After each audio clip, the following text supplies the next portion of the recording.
ఈ రోజే డౌన్లోడ్ చేయండి. మీ ఫేవరెట్ షోస్ చూడండి.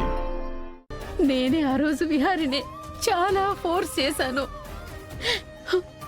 చివరికి నా మీద బుట్టేయించుకొని మరి నేను విహారిని బలవంతం చేస్తే పాపం వాడు ఏమి చెయ్యలేక ఆ సహస్ర మెడలో తాళి కట్టాడమ్మా.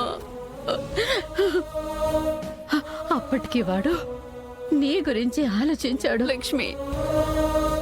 నాకు సహస్రతో పెళ్లి వద్దు అనే ఆలోచనలోనే ఉన్నాడు. కానీ మేమందరం తలొక వైపు నుంచి వాణ్ణి నానా మాటలంటూ సహస్ర మోసాన్ని గ్రహించలేక వాణ్ణి మేమందరం బలవంతం చేస్తే వాడు సహస్ర మెళ్ళో తాళి కట్టాడు.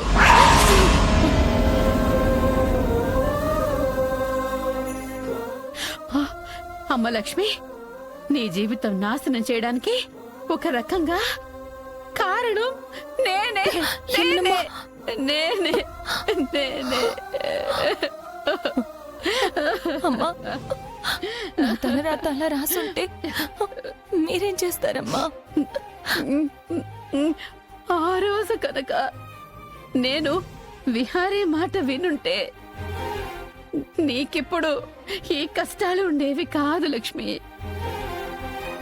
మీరిద్దరికీ ఒకటిగా ఉండడానికి అవకాశం ఉండేది. కానీ నా వల్లే అంత నాశనమైంది లక్ష్మి.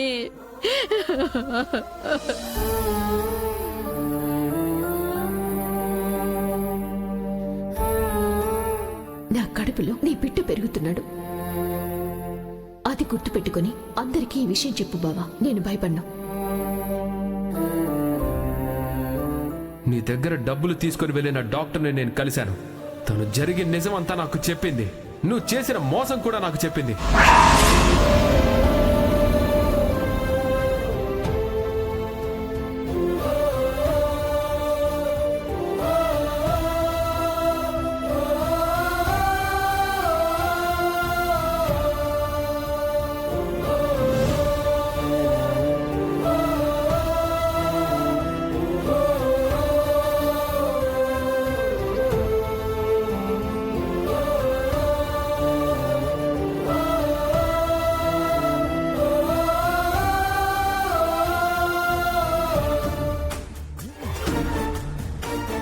బావ నోరు మూయించాను.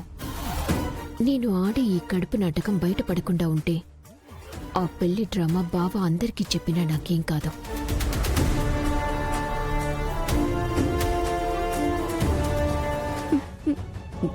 నా కొడుకు బంగారం అమ్మా, బంగారం. ఎన్ని రోజులు ఆ సహస్ర చేసిన మోసానికి వాడు నలిగిపోతూనే ఉన్నాడమ్మా. అమ్మ లక్ష్మి, ఇది నీ తలరాత కాదు, సహస్ర కుట్ర.